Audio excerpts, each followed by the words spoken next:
दोस्तों नमस्कार। मैं राजकुमार शर्मा हर सवाल का जवाब चैनल में आपका स्वागत करता हूं। दोस्तों, हमारे जीवन में गुरु का होना परम आवश्यक है। सृष्टि की रचना के आरंभ से ही गुरु की अनिवार्यता बताई गई है। वेद, पुराण, उपनिषद, रामायण, गीता, गुरु ग्रंथ साहिब आदि सभी धर्म ग्रंथों में एवं सभी महान संतों द्वारा गुरु की महिमा का गुणगान किया गया है।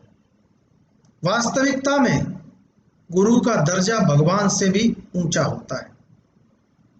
आपने अक्सर ये सुना होगा, गुरुर् ब्रह्मा गुरुर् विष्णु गुरुर्देवो महेश्वरा, गुरु साक्षात परम ब्रह्म तस्मै श्री गुरुवे नमः। गुरु ब्रह्मा है, गुरु विष्णु है, गुरु देव महेश्वर शिव है, गुरु साक्षात परम ब्रह्म है। ऐसे श्री गुरु को मैं नमस्कार करता हूं। दोस्तों, गुरु इस संसार में आते जरूर हैं, लेकिन इस संसार में आकर भी वह संसारी नहीं होते।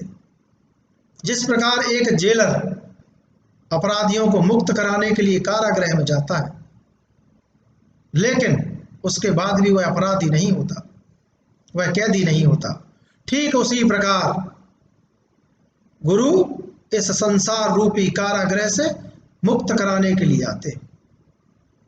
गुरु आने के बाद सदा आपके जीवन में विद्यमान रहते हैं, वह कभी आपके जीवन से जाते नहीं।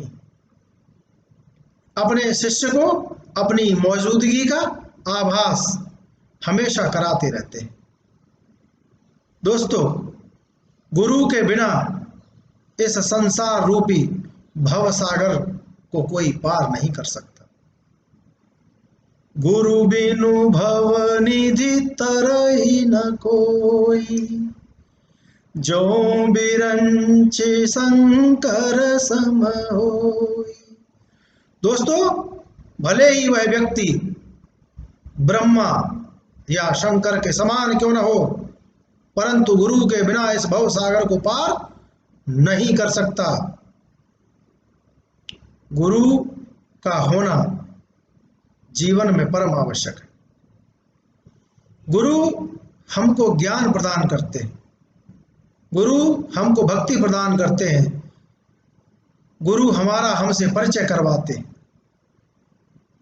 दोस्तों, कुछ लोग कहते हैं कि हमें तो सब कुछ पता है, हमें किसी गुरु की आवश्यकता नहीं है, हमने तो गीता पढ़ी है, हमने तो वेद पढ़े हैं। याद रखना, सच्चा ज्ञान वो नहीं होता जो गीता पढ़ करके श्लोक याद कर लिए। गुरु आपको एक अलग प्रकार का ही ज्ञान प्रदान करते हैं।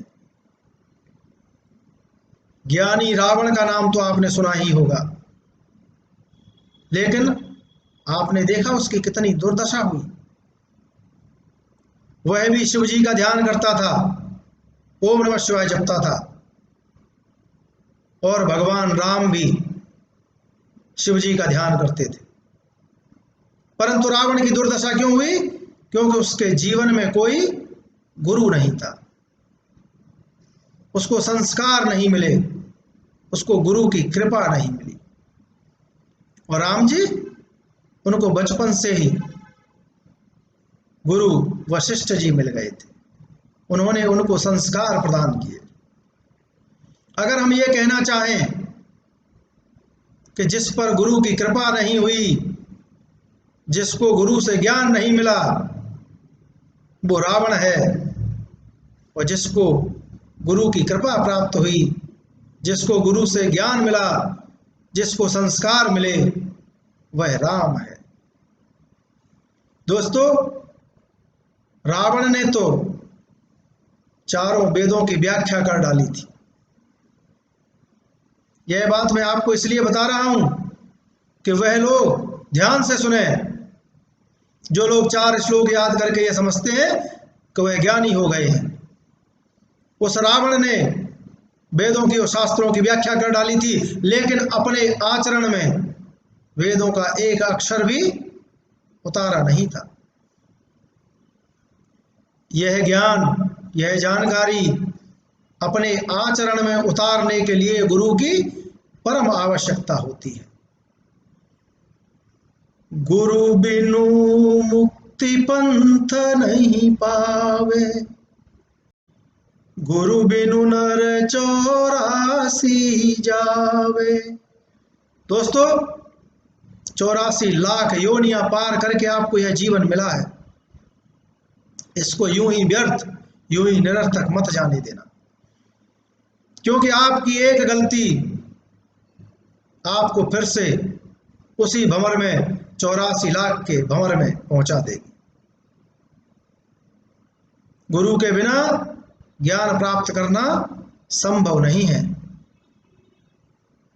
गुरु बिनु ज्ञान भक्ति नहीं जाने।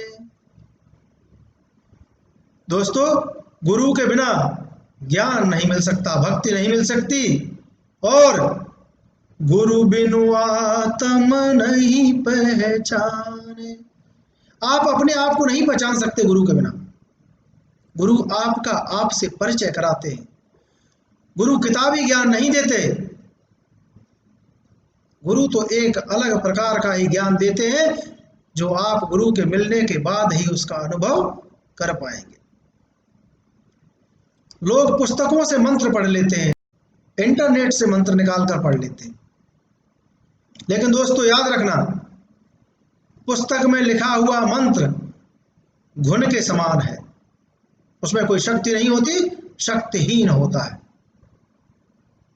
एक अधिकारी के शब्दों में शक्ति होती है, एक पागल के शब्दों में शक्ति होती है? नहीं होती। सड़क पर खड़ा होकर के एक पागल चिल्ला रहा हो, पकड़ लो इसको, मार दो इसको, कोई उसकी बात सुनेगा? नहीं सुनेगा। वहीं अगर आपके शहर का एक कोई पुलिस का वरिष्ठ अधिकारी किसी पुलिस वाले को आदेश दे कि पकड़ लो इसको, 4 पुलिस वाले जाएंगे, तत्काल उसको पकड़ लें, क्योंकि उसके शब्दों में शक्ति है। तो पुस्तक से पढ़ा हुआ मंत्र उस पागल के मुंह से निकले हुए शब्दों के समान है, शक्तिहीन है। गुरु जब आपको अपने मुख से मंत्र देते हैं तो आपको यह अधिकार देते हैं, उस मंत्र को जप करने की विधि बताते हैं। वह मंत्र उनके गुरु के द्वारा, उनके भी गुरु के द्वारा सिद्ध किया होता है, और उसमें शक्ति होती है। इसलिए दोस्तों, अपने जीवन में गुरु जरूर बनाना चाहिए। अगर आपके जीवन में कोई गुरु नहीं है तो आप अच्छे और सच्चे गुरु की खोज करिए। अगर आपको फिर भी नहीं मिलते तो मैं ये नहीं कहता कि आप मुझे गुरु बना लीजिए, लेकिन मैं आपको तरीका बताता हूं कि आप ब्रह्म मुहूर्त में उठ करके ब्रह्मांड से प्रार्थना कीजिए कि हे परम ब्रह्म, मुझे मार्गदर्शन देने वाला, मुझे गोविंद के दर्शन कराने वाला एक अच्छा और सच्चा गुरु प्रदान करें। कुछ ही दिनों में आपको एक अच्छे गुरु की प्राप्ति हो जाएगी। दोस्तों, मैं बार बार कहता हूं कि गुरु का दर्जा भगवान से भी ऊंचा है।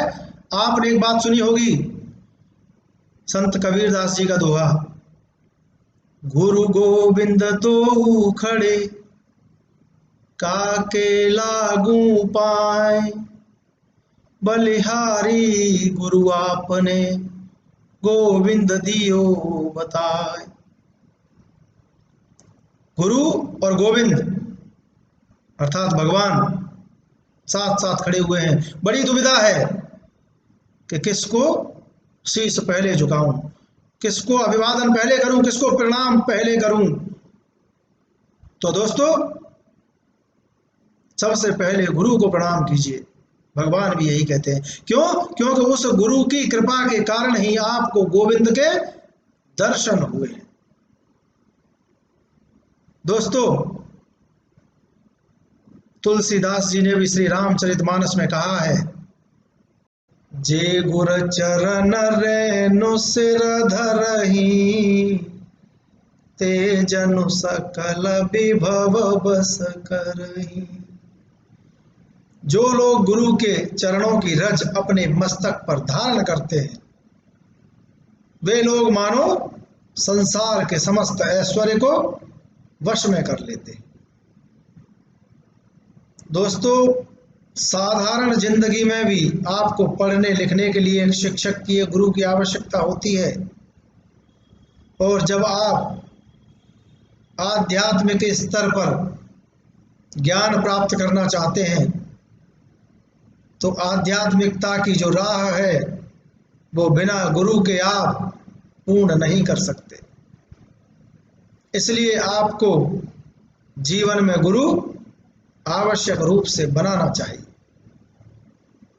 दोस्तों, जब आप परीक्षा में फेल हो जाते हैं, घर का एक एसी ही खराब हो जाता है तो आपको टेंशन हो जाता है। लेकिन यहाँ एक पूरा जीवन, एक पूरा जन्म खराब हुआ जा रहा है और आप टेंशन में नहीं। मैं चाहता हूं कि आप अपने जीवन को लेकर टेंशन में आ जाइए और एक अच्छे गुरु की तलाश करके अपने जीवन में गुरु को स्थान प्रदान कीजिए, जिससे गुरु आपका मार्गदर्शन करें, आपको गोविंद के दर्शन कराएं और आपको इस भव सागर से पार करा दें। जय श्री राम।